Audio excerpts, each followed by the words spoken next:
affirmative action. Yeah. Supreme Court, it was 6-3, right? Yeah. They struck down affirmative action. Now, I didn't know this. Now, I heard a lot of states had already started abandoning it.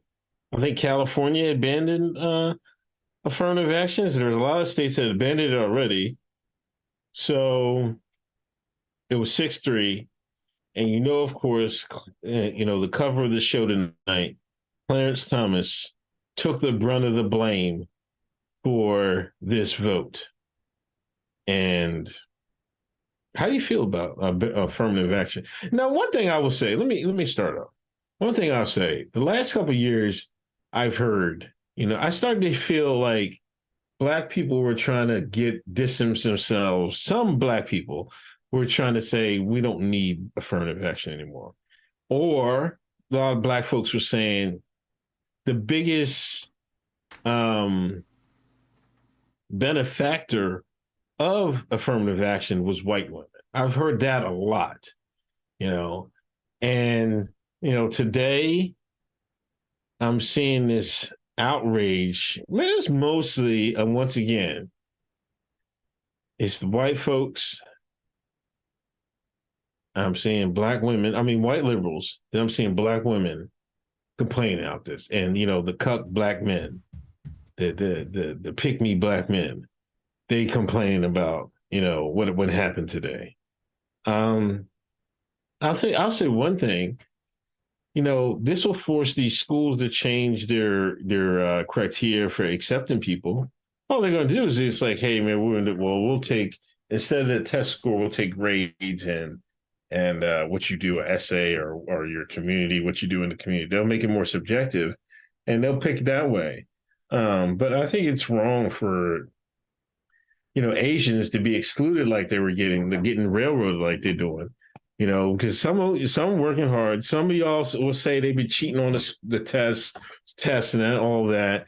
But I'm not, whatever. A lot of them working hard in school, and if you work hard in school, you shouldn't be, you shouldn't have to work like the Asians shouldn't have to have a higher score.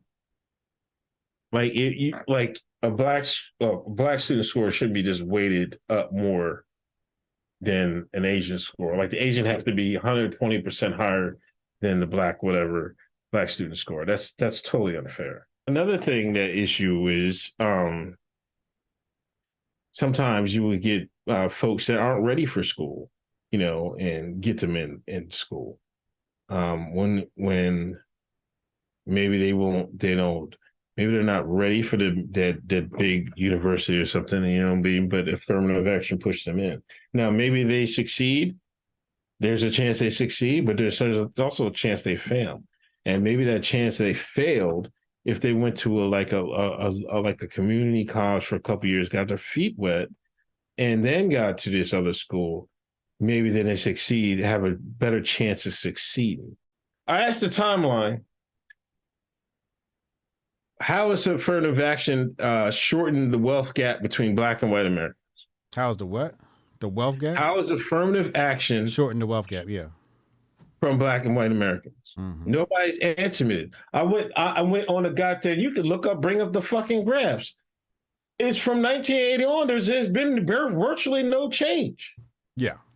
So what is the benefit? You tell me, nigga, what is the benefit of affirmative action? If y'all telling me this program is working, well, America is about the money. Why isn't it showing in the money?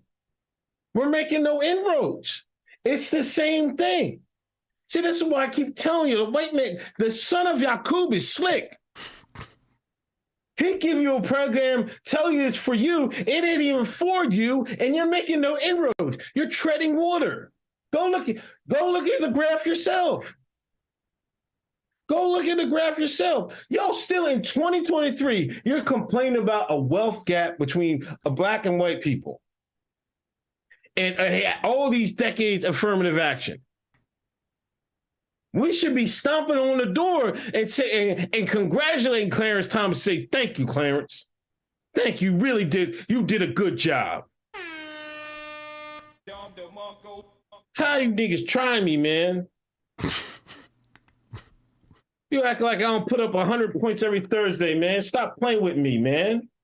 Affirmative action, you argued, was not making a dent on median household income.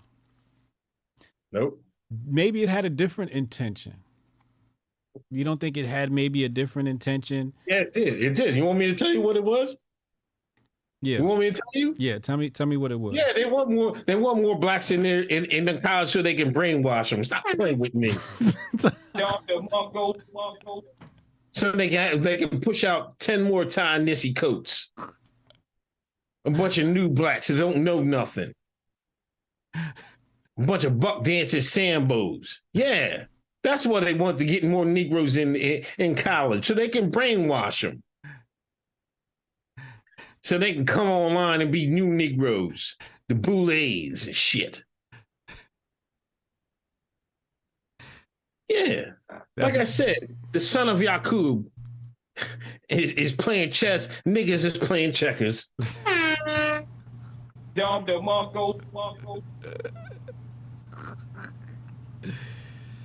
So Clarence Thomas did the right thing. Yeah.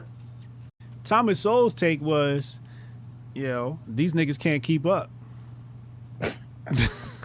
That was in so few words. I'm paraphrasing here, but Thomas Sowell said, if you lower in the scores for these niggas when they get to that environment, they're not going to be able to keep up. Right. They're going to drop out or they're going to switch majors. So are you really doing them a service? Meanwhile, they said people who go to universities at their academic level and capacity and ability and potential, they tend to do very well in school. They tend to get better grades, et cetera, because they're within their academic, the proper academic grouping, the proper academic environment, something that's more conducive with their skill sets. And I thought that was interesting because when I saw the discrimination thing, I thought, oh, the white man said these niggas is dumb, so we got to lower the scores. I thought this was just, Jim Crow all over again. That's what they did under Jim Crow. These niggas is dumb. Give them a separate water fountain. These niggas is dumb. Tell them sit in the back of the bus. These niggas is dumb. They can't read. These niggas is dumb. We got to lower the test scores so they can actually attend school with our smart white asses.